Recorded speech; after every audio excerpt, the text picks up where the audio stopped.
हे बटरफ्लाय त्याला जाऊया फोंडेशनला. हाय माझा आउटफिट एकदम फ्लोरस आहे, क्यूट आहे. मी माझ्या भावासोबत चालेल, सो मी त्याला दाखवते. हाय माझा भाऊ, हा मला घेऊन मला जायचंय कारण मला ना दगड घ्यायचे जायचे. माझा रिझन ऐकून हसू नका. दगड घ्यायचे तिथून नदीतून. सो बघा पुढे मी कशी जाते. मी ड्राईव्ह करणार आहे आज आणि त्याच्याकडे अँटॉ गाडी.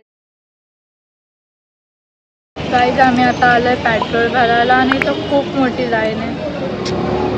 इतका कंटाळा आलाय उभा राहायचा, मला विचारू नका. काय मस्त व्ह्यू होता गाईज, मी काय सांगू, किती मस्त दिसते. तुम्हीच बघा आणि मला कमेंट सेक्शनमध्ये सांगा कसं वाटतंय तुम्हाला बघून. तिथे एवढी शांतता आणि असं ॲटमॉस्फिअर होतं, खूप मस्त वाटत होतं तिथं.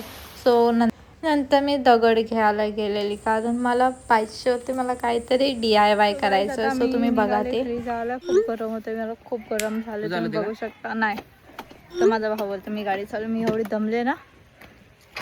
तुम्हाला पण हा व्ह्यू आवडला का मला कमेंट सेक्शनमध्ये नक्की सांगा. आणि येताना आमच्यासोबत एक इन्सिडेंट झाला, आमच्या गाडीचे ब्रेकच खराब झाले, ब्रेकच लागत नव्हता. आम्ही एवढे स्लोली घरी आले, विचारू नका.